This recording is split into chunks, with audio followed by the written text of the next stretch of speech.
Good afternoon and welcome to the UCLA Pritzker Center's talk on strengthening support networks for LGBTQ plus youth in celebration of Pride Month. Our goal is to provide a space to explore effective strategies and resources to foster support for LGBTQ plus youth from legal, medical, governmental, and community perspectives, with an emphasis on the unique needs of youth in foster care. Before we begin, I will share a few logistics. As a land-grant institution, the UCLA Pritzker Center acknowledges our presence, digital or otherwise, on the traditional, ancestral, and unceded territory of the Gabrielino Tongva peoples. We pay respect to the ancestors, elders, and relatives, past, present, and emerging. We are based at UCLA in Los Angeles, California. We do our best to share information relevant to all jurisdictions, but please bear in mind applicable state, local policy, and practices. My name is Taylor Dudley, and I'm the Executive Director for the UCLA Pritzker Center. My colleagues who are here with us today from the UCLA Pritzker Center will introduce themselves. Hi, everyone. My name is Christine Lina, and I am the Communications Manager at the UCLA Pritzker Center. Hi, everyone. My name is Ana Rivera. I'm the Program Coordinator at the Pritzker Center. Hi, everyone. My name is Emma, and I'm the Student Operations Assistant at the Pritzker Center. Wonderful. Thank you so much. And thank you to our team for all of the hard work and efforts that went into planning this event. This event is being recorded. It will be shared on our YouTube and Twitter account, which we will share in the chat. And regarding questions, we will be accepting them. Please put them in the chat and we will log them and share them with our speakers as time permits. With that, I'm pleased to turn it over to Emma. Emma is a fourth-year public affairs and economics major at UCLA. She will be graduating this fall, and we're super thankful to Emma for her hard work toward planning and preparing this event today. Emma, the floor is yours. Okay, thanks, Taylor. Yeah, like Taylor said, we're very excited to be hosting our speakers today who work in a variety of different sectors to support LGBTQ plus youth. We have Vida all the way from the Bay Area at Family Builders to our very own Office of Supervisor Lindsey Horvath, our own representation here in LA. And so we want to start with our first speaker, Ariel from the LA LGBT Center, and we'll pass it off to you. Apologies for that. So, hi everyone, Ariel Bustamante, pronouns she, her, hers, and they, them, theirs, from the Los Angeles LGBT Center, where I wear a number of hats, including overseeing our incredible national training and technical assistance programs, also known as RISE and Out for Safe Schools. I'd love to tell you a little bit about the center to get us started and also just showcase some of the incredible young people that we get to work alongside. On the next slide, you'll see some really beautiful images. I say this just because I don't do trauma porn, so we don't use sad puppy dog pictures. We know what it looks like for young people to experience homelessness and to be experiencing challenges. But what we often don't talk about is their resilience and what it looks like to be a vibrant queer or trans young adult, especially in a world that is really trying to erase them. And so these are all some of the incredible young people that I get to work with every single day here at the center. On the next slide, just for folks who aren't familiar with the LGBT Center, we are the world's oldest and largest LGBT social service organization. We have 9 locations across the city of Los Angeles with over 800 staff providing services to over 50,000 clients every single month. And I wanted to share a little bit about our center in a video that we'll go to in just a second, and then I'll focus in very briefly on some of the incredible work we're doing with young people in systems of care. So we'll cue up that video to do a better summary of, or actually, I switched videos at the last minute. Rather than the program video, I'm going to share with you a video that we put together for Pride Month called We Are Family, and showcasing some of the amazing, wonderful families in our community that we don't often talk about. I will send the link. It's beautiful. Please watch it. It's so wonderful and vibrant, like I said. And I think right now, the reason I wanted to share that is because there's a lot of attacks happening on young people and on families. And again, we don't often get to see and hear about families in the LGBTQ plus community. So before I talk about some of the incredible programming we're doing at the local, state, and national level, I just wanted to set the scene for folks, just to give folks a little bit of perspective, and that's on the next slide. So we know that generally speaking, around 10 to 12% of the national youth population is lesbian, gay, bisexual, transgender, queer, and questioning. And we know that these numbers are typically underreported, so take that with a little grain of salt. But just to kind of contextualize kind of where we're at, not just here in 2025, but some of the things that, myself and my amazing, co-panelists have been working around, is a context that around 30% of young people in the child welfare system are a part of this community. The majority of those young people are also youth of color, and so we're inherently talking about BIPOC young people in those intersections. Over 40% of young people experiencing homelessness are LGBTQ+, 20% of young people in the juvenile legal system, 50% of young people experiencing commercial sexual exploitation, and then over 85% of young people who belong to this community report some type of bullying, harassment, or discrimination in their school-based setting from peers and also from adults in the school-based setting. So kind of contextualizing that, and I see just a chat note that there folks might not be seeing the screen. But I want to contextualize that for folks, although it's Pride Month and it's an amazing time to celebrate and hear about the work that we're all doing to understand who we're serving and what many young people are up against. So let me tell you a little bit about the work that we're doing at the center to support queer and trans young people, regardless of what's going on. The RISE program is a program that's been around in LA County for over 10 years. Vida was a part of our original launch team, and it started as a federally funded research project and demonstration project where we had the opportunity to look at the experiences of young people in care and also develop interventions, including direct services and training and technical assistance. That program today has morphed into what is now known as the Tailored Services Program through LA County. And so we continue to provide direct services to young people. We attach to their case, similar to other teams, but having that particular lens of sexual orientation, gender identity, and expression, where we're able to address not only the young person's needs, but their whole unit. So that includes the caregivers, whoever they identify, whether it's bio family, resource parents, or other natural supports, as well as the providers working on their case. And that's kind of where we've morphed into today.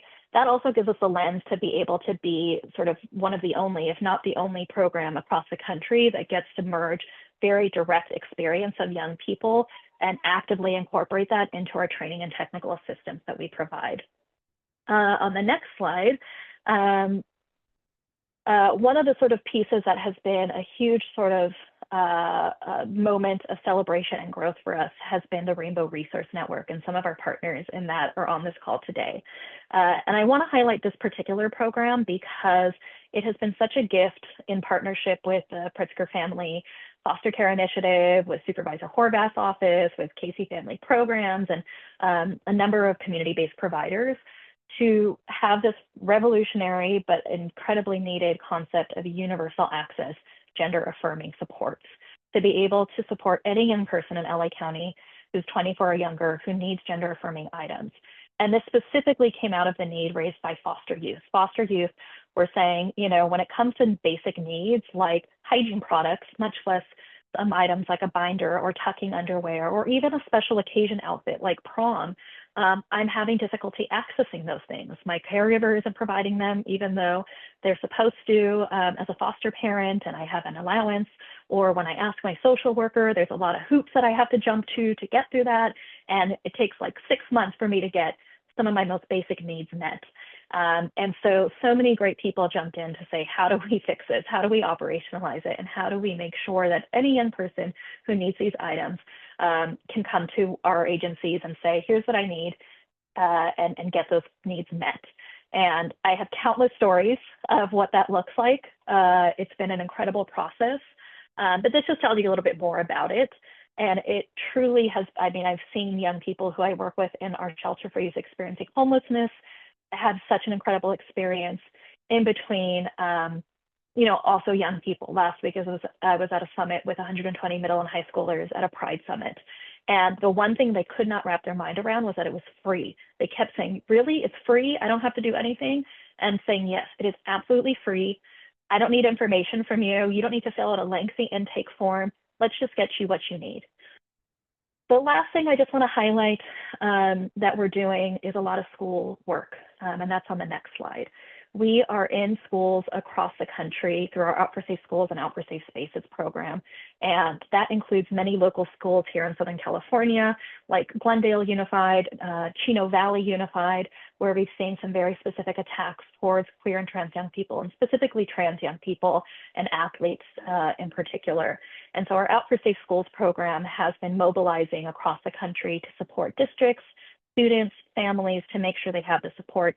And that includes an incredible toolkit that we put out every year that includes tons of resources, organizing strategies, and ways that anybody who has any investment in young people can activate to support young people.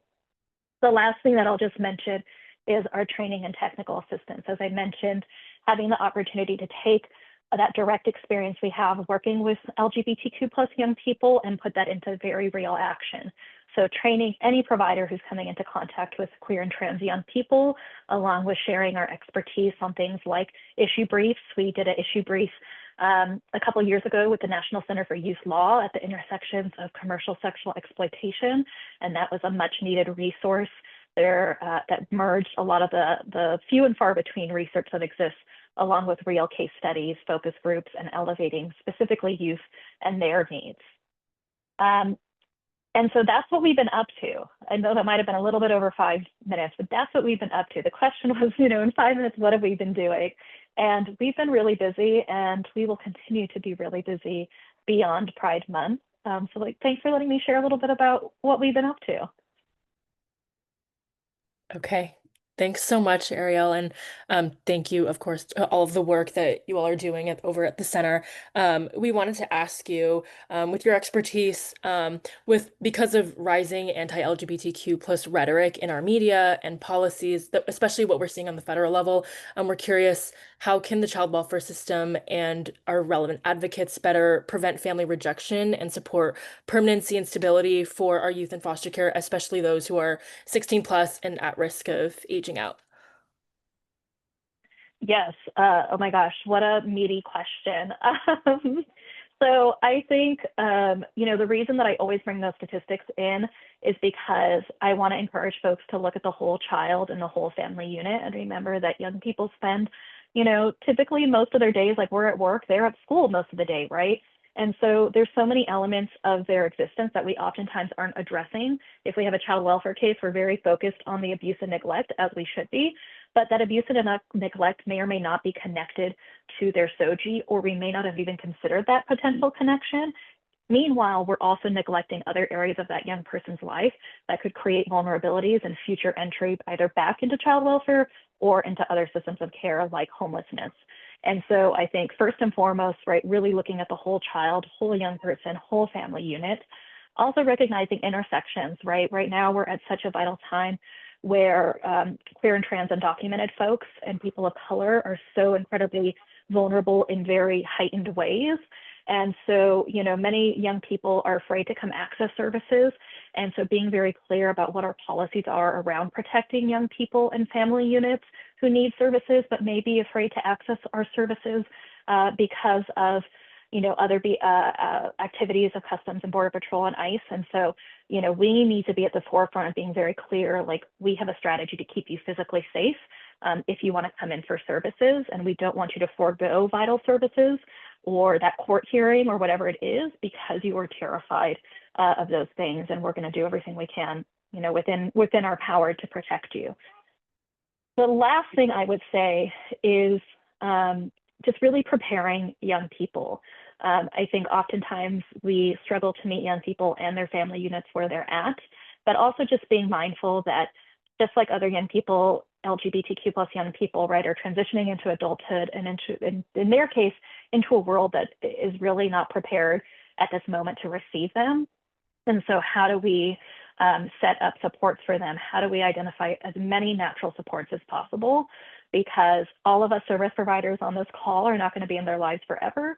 So whether it's a teacher, a mentor, extended family, how do we figure out an incredible, community for you to make sure that when you don't have that social worker to call, when maybe you're having challenges with a rejecting caregiver, you still have other people who are there to help you during tough times, but also to celebrate the amazing moments that you have in life. Those people are just as important, not just the ones who can get you out of a pinch, but the people who are going to celebrate the small victories that you have. Got it. Thanks, Ariel. We'll hear from you again at the very end when we open it up to questions. And for now, I want to move on to our next speaker. We have Aaron from the Office of LA County Supervisor, Lindsey Horvath. And so I'll pass the floor to you.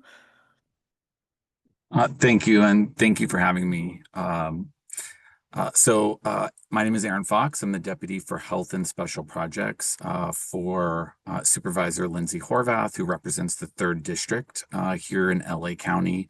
And Supervisor Horvath has really been committed to LGBTQ youth since before she became a supervisor. And just to sort of give you a little bit of kind of a 40,000-foot level view of I think how the supervisor in our office go about policy making is, we don't necessarily believe that, youth are our future. They are now.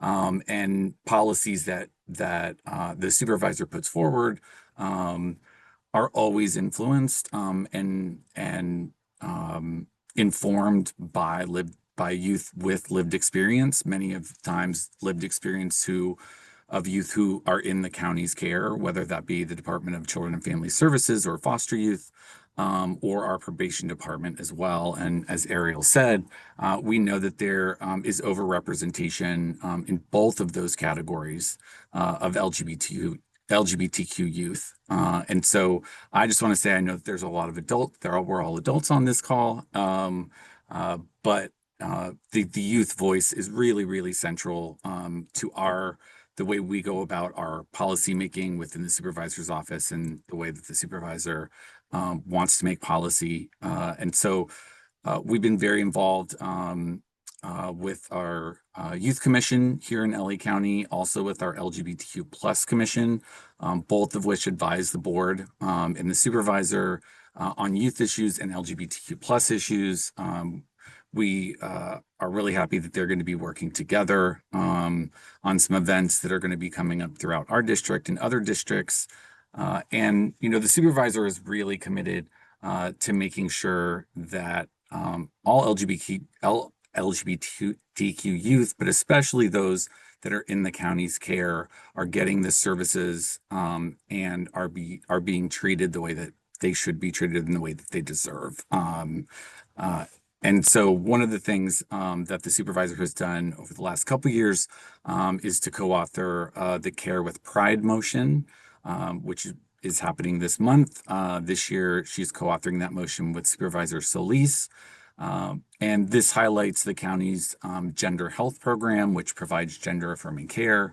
And this year, the motion also highlights the need for the county departments to come together to ensure that youth who are transitioning out of the county's care, whether that be foster youth or youth who are in probation, are able to continue the services that they were receiving, especially services that may relate to their sexual orientation or gender identity, and that they are given the supports that they need to transition out of care. Because usually when we see youth transitioning out of systems of care without really wraparound supports, especially housing transition, we see a lot of those, unfortunately, those youth fall into homelessness. And so that's been a huge focus of the Care with Pride motion this month, is to really nail down our transition age youth, our TAY youth, as they come out of care, and make sure that they have the support services that they need.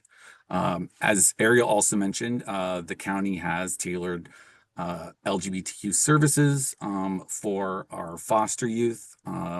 The supervisor has highlighted these services and also has advocated to expand the services and to increase funding, not only for those services, but for the DCFS Office of Equity, who does really great work with our LGBTQ plus youth who are in our care, and also families and caregivers to our youth who are in foster care. Ariel also discussed the Rainbow Resource Network, which the supervisor is extremely happy to have led on. She just spoke about the network on KTLA on Monday morning. And this is really a partnership with the county, Casey Family Services, and the Pritzker Family Foundation, and also organizations within the community who are trusted, who youth feel that they can go to get, especially the gender affirming clothing and resources that they need. This has been a great pilot where we've been able to see that youth are actually leading this pilot. While yes, it is funded and run by the entities that I mentioned before, it's really centered around youth ambassadors and making sure that youth are integral in designing the program as it gets off the ground, so that we make sure that the programming lines up with what youth and community needs are. There's, as you know, I'm sure at all levels of government right now, there are tremendous budget pressures, but the supervisor has continued to advocate and been successful in getting funding for our TAY youth, our transition age youth, as it relates specifically to housing and other services. And the supervisor has also, we've provided grants to many LGBT organizations or organizations who are serving LGBTQ youth, including the center, including the Village Family Services, who operate in our district, a youth drop-in center, LGBTQ youth drop-in center, that does incredibly great work. And so we have such a fantastic array of organizations, of community within the third district, that we're always able to partner with incredible community partners, philanthropic partners, academic partners, to really try to address the needs of LGBTQ youth, especially in the environment that we're in right now, which I don't want to get in a doom loop, so I won't talk too much about that. But just saying that, this is really a time where I feel like local government can step up, and the supervisor is doing that and will continue to do that to make sure that county services that are tailored to LGBTQ plus youth in an array of different areas continue and are not eliminated. Okay. Thanks, Aaron. One question for you on that note about this being kind of an opportunity for local communities to step up in this work. How can our advocates, community members, people on this call partner with you and the supervisor and the county on all of the various efforts that you shared the supervisor is spearheading? Yeah, that's a great question that we get asked a lot. There are a number of ways in which community members and advocates can work with us and the board in general and the county. One of those ways is through the LGBTQ plus commission and the youth commission. In participating in those spaces is really key. Also, our office is always willing to meet with advocates and community members that have great ideas about programming and sort of innovative, unique ways that we can do that in the county. And there are always, opportunities to give specific public comments, and whether those be at the different cluster meetings that happen, where board deputies meet on different policy areas, and all of those meetings are listed on the county CEO website. And then, you can always make your voice heard at board meetings, whether that's in writing, by telephone, or showing up to speak at a board meeting.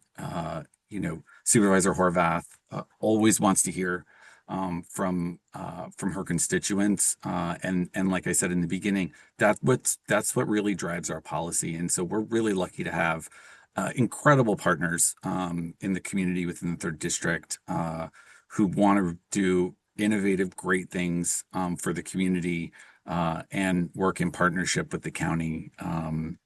And we want to continue to do that in spite or in response to everything that is happening at other levels of government. Okay, thank you. We'll be sure to take you up on those opportunities. Absolutely. Yeah. So, yeah, thank you for that. I want to pass it off next to our third speaker. We're moving along. Vida Khavar from Family Builders, all the way up in the Bay Area. I'll pass it off to you, Vida. Thank you, Emma. Hi, everyone. My name is Vida Khavar. My pronouns are she and her, and I'm the clinical director for Family Builders in the Bay Area. And as such, I also lead the Youth Acceptance Project.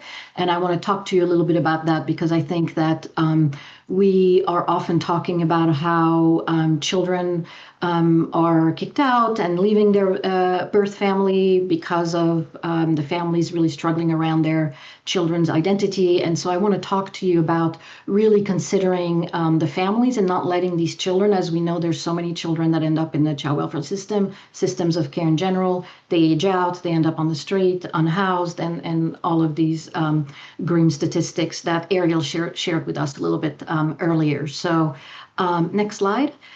Just wanted to tell you a little bit about the work that we've been doing. Thank you. Next slide.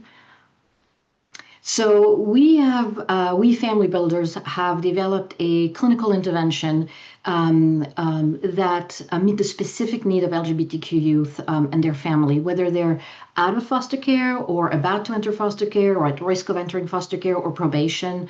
We're there to kind of make sure that that does not happen if possible. So if we can keep the child within the home. And if not, if the child's already been separated, then the goal is really to reunify.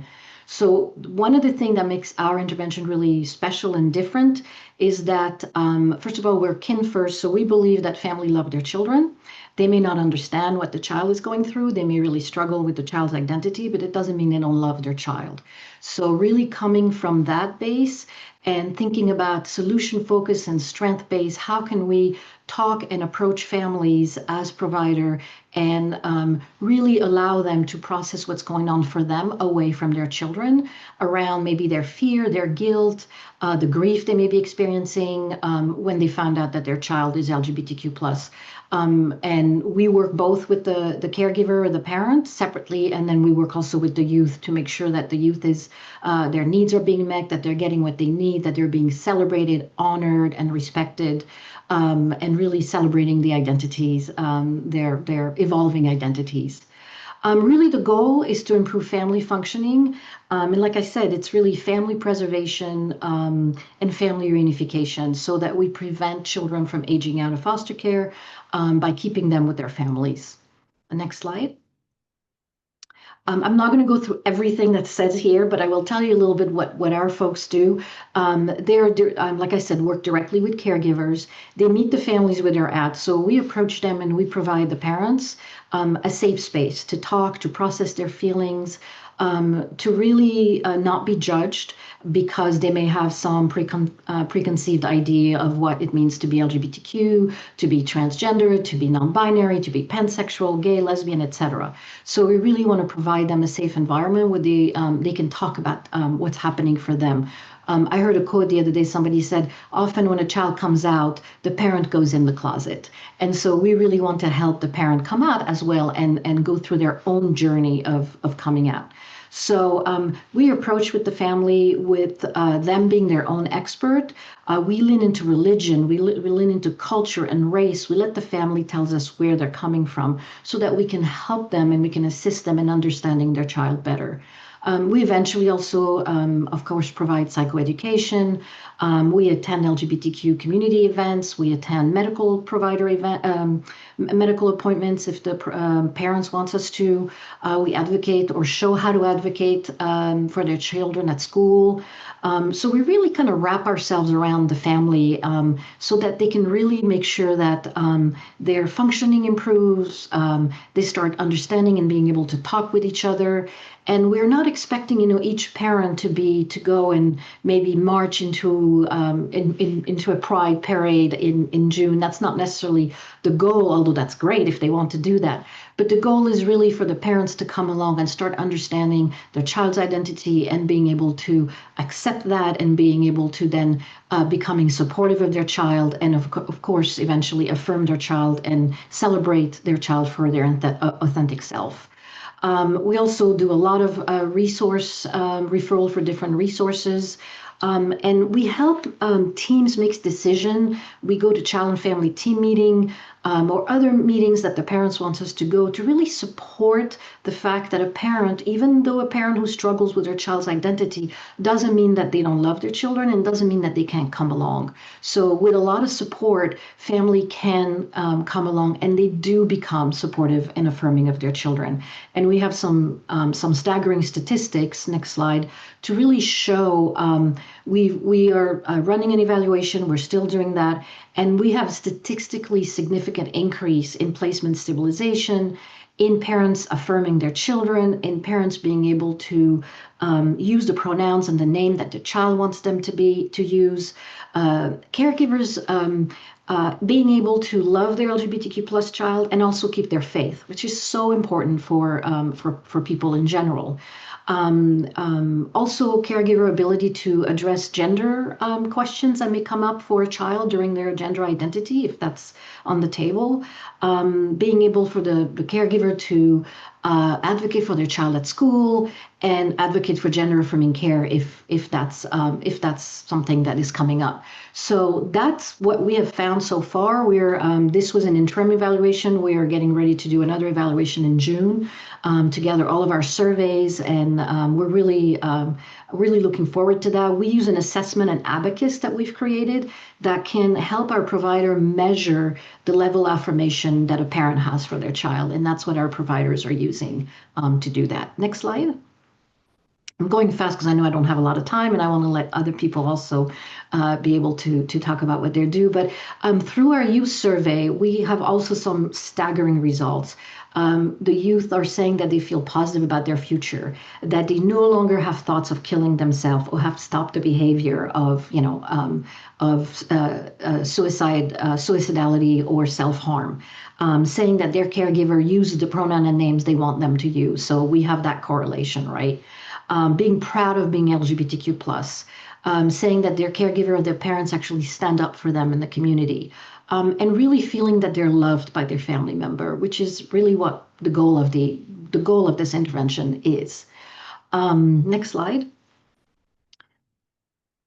Oh, sorry, I thought I had one more slide. So just thank you, Emma. Just to let you all know also that we are in 7 different counties in the Bay Areas. We are also throughout the country. We have several sites. We have a site in Missouri, site in Ohio, site in Pennsylvania.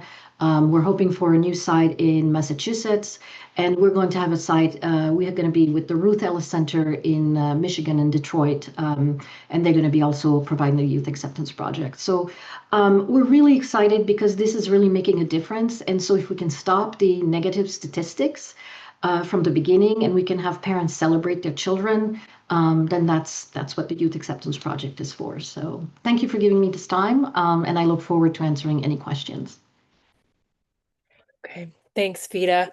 One question for you right off the bat. I know when you and I talked last, we touched base a little bit about acknowledging the different degrees of acceptance within families and keeping that in mind when you're doing these kinds of kin-first informed intervention. I'm wondering if you could share some insight on that. I know you touched base a little bit when you talked about the parent running out to the Pride Parade in June or not. And I don't know, I'm just curious to see if you could provide some insight into that. Yeah, of course. So there's, like I said, a different degree of loving their children.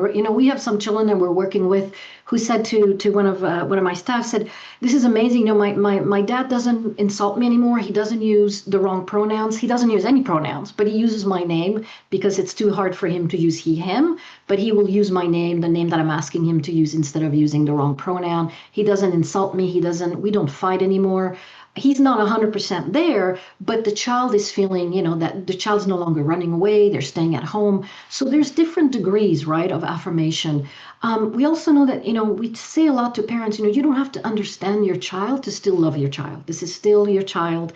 Compassion doesn't require understanding, right? So really important to remind parents that also the fact that your child still loves you and your child needs you. And I'm sure you want your child to come to you if they have issues. So how can we bridge that gap?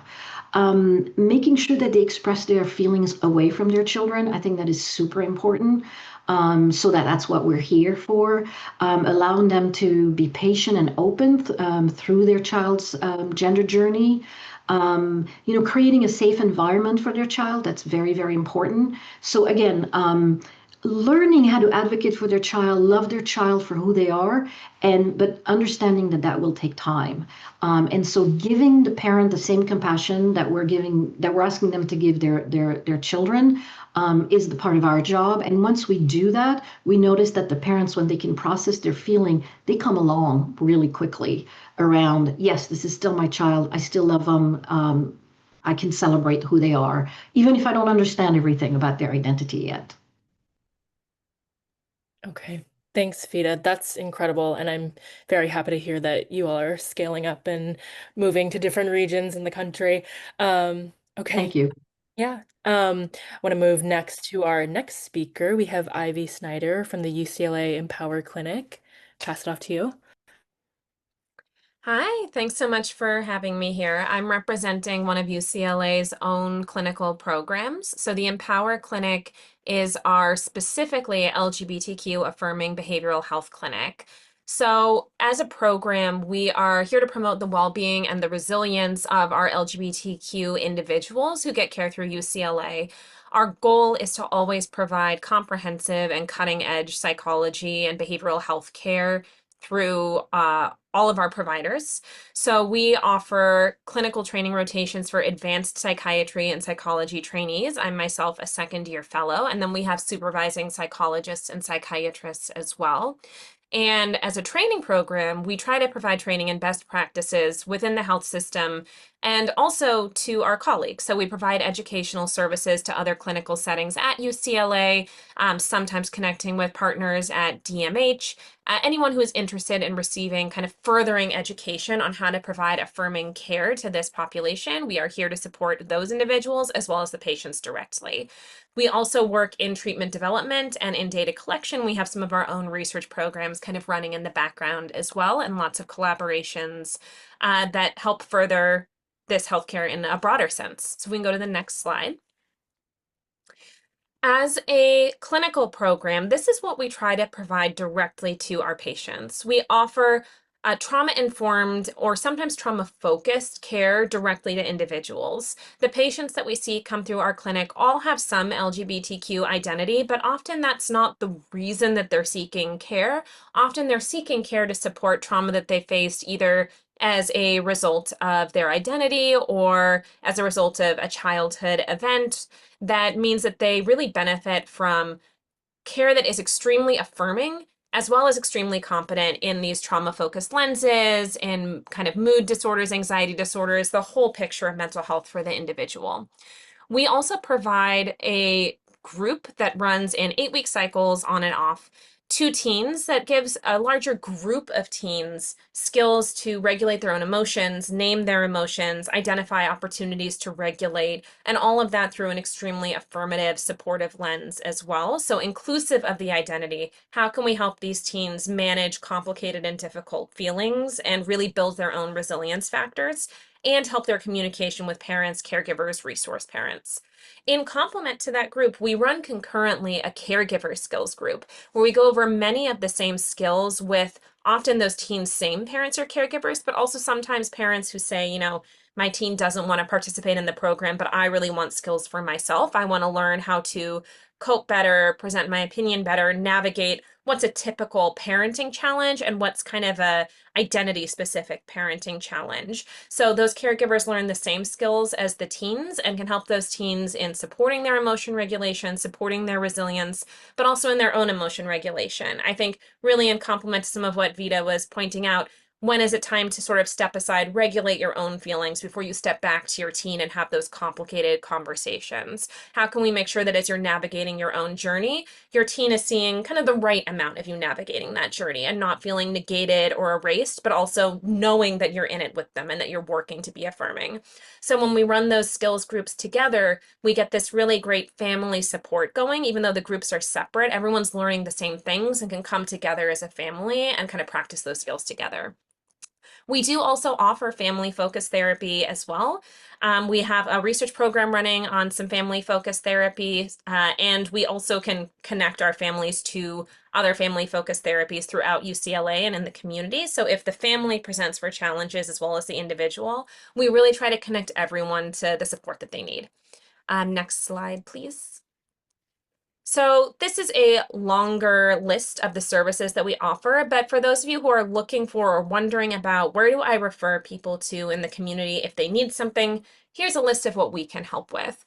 Things that I have not yet touched on are that we do offer evaluations for those patients who come in and they need a letter of support in order to pursue gender affirming care. Often we see that with some of our young adults who are interested in surgical interventions. In order for insurance to cover them, they need a provider to say, yes, I can confirm this person has gender dysphoria and this is the best course of treatment for what they're going through. We do offer those evaluations and those letters as appropriate. We provide diagnostic clarification for some of the cases that feel really complex to other providers outside of our program. We help navigate treatment options and opportunities, and we do offer complex med management as well for patients who are perhaps already receiving some medication management, but we want to step up their care. This is a space where the EMPWR program can help navigate some of those complex cases. Same sort of spectrum for the individual and the group psychotherapies. A lot of who we take on, again, it's not just that this is somebody with an LGBTQ identity. We try to offer really powerful, empowering, resilience-focused care to people who are facing a lot. The really complicated cases, people who are struggling with several diagnoses, who really need to have affirming care as an assumption that everything that they're going to be treated for, they're going to be receiving kind of an affirming voice, a resilience-oriented voice delivering the rest of that care. Those are our patients. That's who we love to help. And I think there's one more slide in there for us. Yes, thank you. So I just wanted to offer you a little bit of a takeaway for those of you who are saying, okay, referrals are great, but what can I really walk away from this kind of looking into for myself to improve my own practice or to connect with people coming in? These are the resilience factors that we look for as a clinic, and I'll just introduce them very, very briefly. Know that I'm available to talk, and the clinic is available to talk if you want to know more about one of these resilience factors. But as an example, when we're working with an individual who comes into our clinic for, perhaps a complicated trauma, anxiety disorder, mood disorder, personality, sometimes we see all of that at the same time, in addition to gender dysphoria, in addition to holding a trans identity. So we might say, how can we improve this person's self-efficacy and their coping skills? Those are always keywords for us. What health promoting behaviors can we focus in on for this person? How can we offer them empowering opportunities to manage themselves and their own life? Can we help this person define their own identity in a way that feels right to them? Not us identifying a label, but rather working with a person to help them find words and experiences to kind of go with what they're feeling in the rest of their life. And we also try to help individuals identify their own experience of social justice or their own experiences of power. We want to help people connect to times they felt good, times they felt strong, times they felt relatively in control in this crazy out of control world. And we can also apply those resilience factors at the relationship level and at the community level. We really want to help people connect not just to an empowering experience in themselves. We want them to identify relationships that are empowering. We want them to identify community locations where they feel safe, where they feel connected, where they have the opportunity to strengthen their entire world. Okay. So I'm more than happy to answer questions about that. And if you would like to send referrals our way, or if you need other opportunities to connect to support through us, please reach out. We are more than happy to assist. Okay, thanks, Ivy. One question for you on the note, what you were just saying about, finding and identifying feelings of support and power in this out of control federal policy landscape that we're in. I'm curious, how has the Empower Clinic's approach to your programs, especially for transgender youth, have shifted, if at all, in response to all of the craziness that we're seeing federally? It's a great question. And I think that anytime we talk about that kind of question, we're looking at two styles of response. One is technically, how has what we're changing or how has what we're offering been forced to change? And the answer is that on a technical level, on a UCLA guidance level, on an instructive level, we have not had to change or reduce any of our programs, which is great. We've in general felt really, really supported by the UCLA administration. We are not getting orders to stop what we're doing or change what we're doing at this time. Of course, we're also aware that there have been certain letters sent out from the administration that is applying pressure to hospitals. Those of you who are also in this space may have heard this, that there has been some suggestion that perhaps the government will stop providing funds to hospitals that are doing anything that they dislike on the gender affirming care level. And so that creates a certain feeling of stress and a certain feeling of concern within our providers. But technically, have we had to change what we're offering? No. So far, we are offering the same therapies, the same medication management, the same care and connection to our patients that we always have. The other side of that question is, what have people and families kind of brought into our space as a result of this conversation on the national level? And I can certainly say that our kids, our young adults, our older adults, everybody is acutely aware of the conversation around transgender identities, the threat to trans health, the threat of removal of care or additional barriers to care. And people do bring that into our therapy spaces and bring that concern to us with much greater regularity than we've ever seen before. So on an individual level, we do have to have a lot of conversations about, the difference between practical planning and anxious planning, applying different sorts of resilience supports for people, because while we haven't had to change what we're offering, what people bring to our therapy spaces and what they're asking from us has changed really dramatically since the most recent news of the election. And the tone of the administration around this care has unfortunately not been good, has not been strong and supportive. And kids are extremely aware of this, bring that to us to talk about it, bring it to their parents to talk about it. The parents come to us. There is a very strong anxious and stressed environment that these kids are living through right now. And we are here to support with that as best that we can.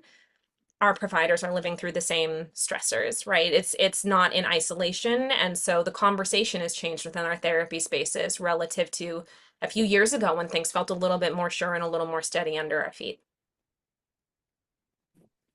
Thanks, Ivy, and thank you for all of the work that the Empower Clinic is doing. Yeah, we'll see you at the end for questions, but for now, last but not least, we'll have our last speaker, Currey from Lambda Legal. Hi, everyone. My name is Currey Cook. I use he, him pronouns, and I'm Senior Counsel and Director of the Youth and Out-of-Home Care Project at Lambda Legal. Folks may be familiar with Lambda Legal. We're the nation's oldest and largest legal civil rights organization.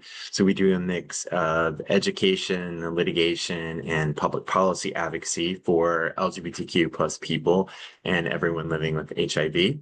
And the project I direct focuses in on advocacy and support for LGBTQ plus youth who are involved in foster care systems, juvenile legal systems, youth experiencing homelessness, and a little bit of support around migrant youth and other folks that are engaging with government systems or courts.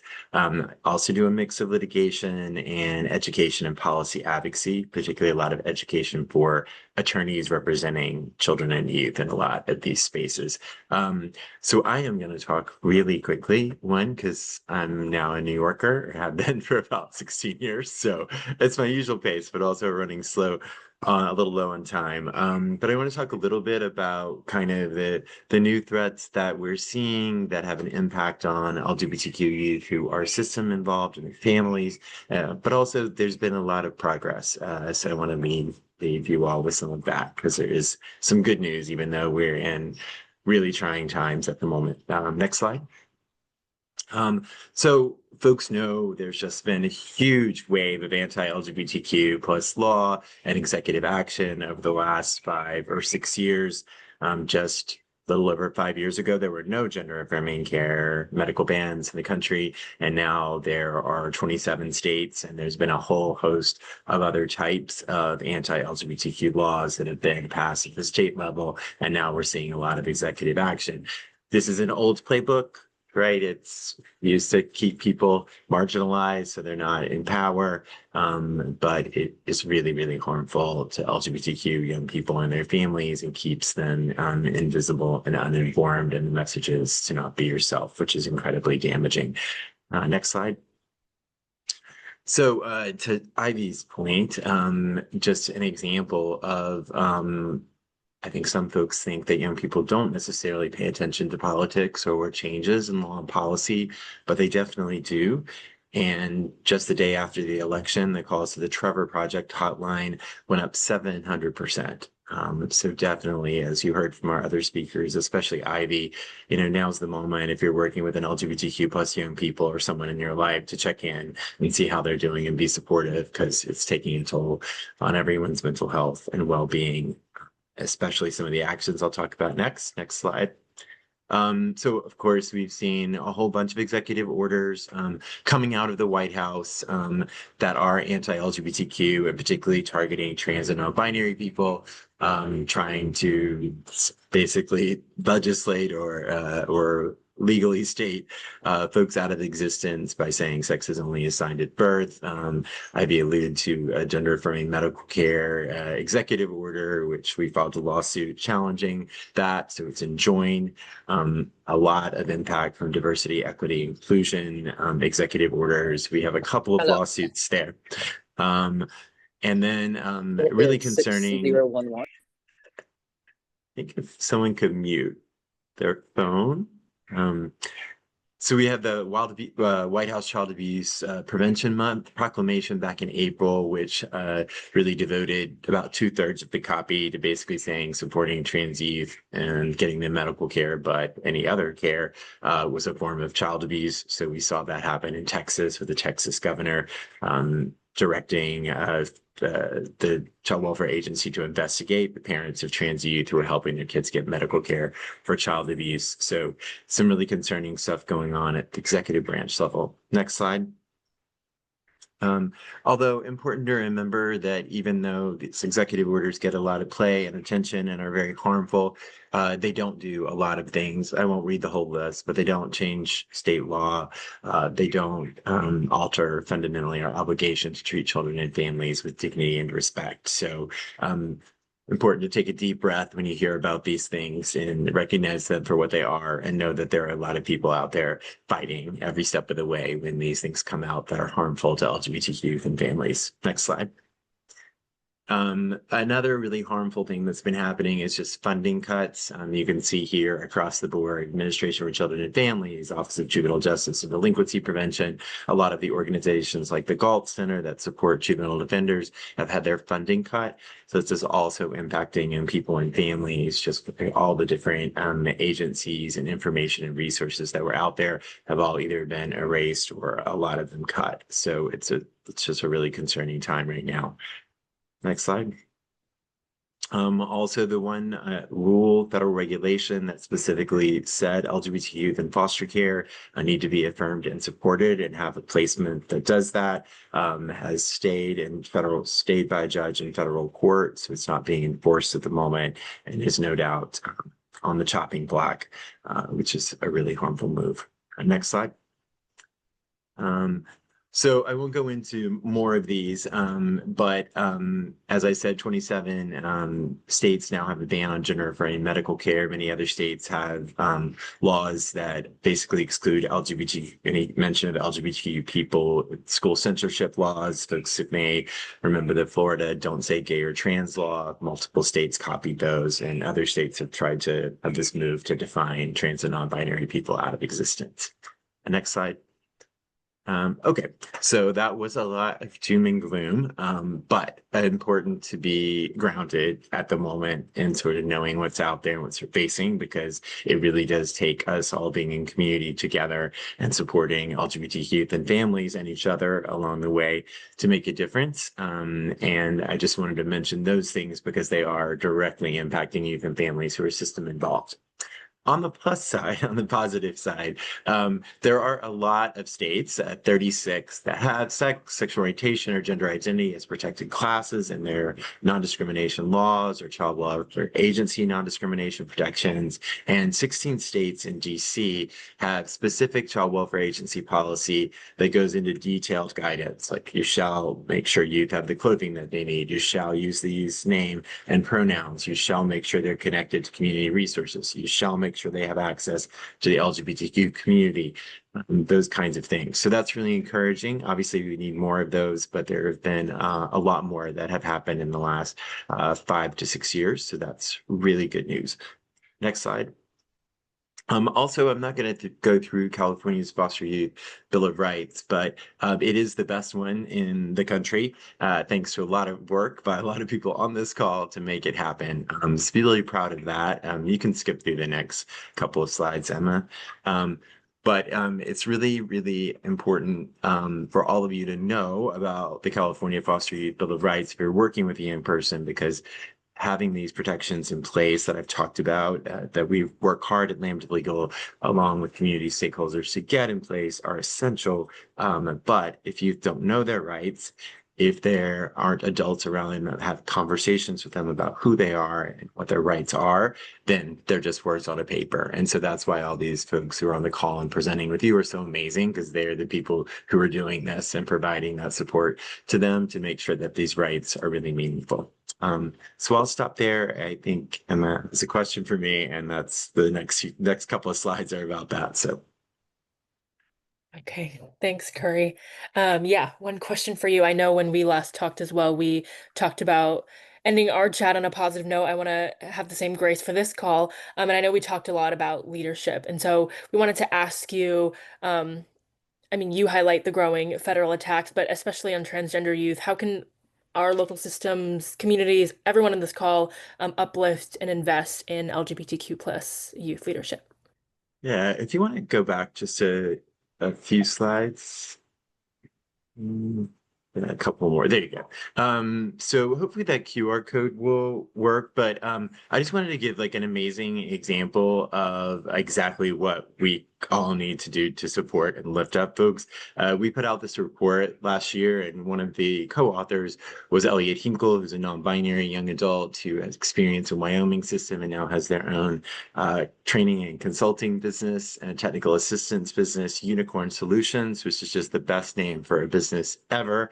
And they do a lot of working with other young adults with lived experience in foster care and other systems. So they have support and make sure they have compensation when they're sitting at the table to help inform a child welfare agency of what their policy could look like, or do a training for attorneys for children, or lead an affinity group meeting like Elliot's doing now. And Elliot also, for this report, conducted interviews with these 7 young youth contributors. You can see videos of them on the report. But just an example, like there are a lot of young people out there who are system involved who are eager to make change and make a voice. So if we all can join together to make sure they're compensated for their time, that they're supported in doing all these activities, it has just, to me, made a world of difference in the past 5 or 10 years. And if you'll just go to the next slide, I think the folks with lived experience who contributed to a report, these kind of 4 things that were their recommendations for folks who are working with young people and in systems, I think really kind of summed up nicely what we've all said today of just the core things to be doing for youth. So I'll stop there because I know we're out of time. Okay, thank you. Unicorn Solutions. Yeah, so I think I want to turn it now to questions from our audience, and questions can be, of course, for any of our speakers today, and I know we've had some in the chat. I'll let Taylor field those. So pass it off to you, Taylor. Yes, well, thank you so much. Let's all give a round of applause to our speakers. Weren't they wonderful? We learned so much, and I especially loved all the resource sharing and all of the new resources in the chat. There are so many, so please look to the chat. Unfortunately, we are out of time for questions. I did get a few that were submitted. So what we'll do is share them with our speakers, try to get some answers for folks, and then we'll share it out with those of you who attended today. So we will respond offline.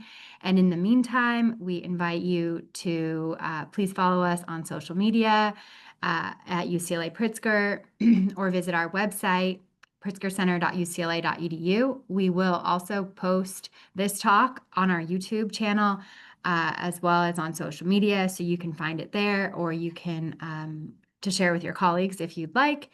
And again, a huge thank you to our speakers. We again wish you all a very happy Pride, and thank you so much for joining us. Take care, everybody. Have a wonderful day. And let's all thank Emma too for her wonderful job today. Thank you, Emma.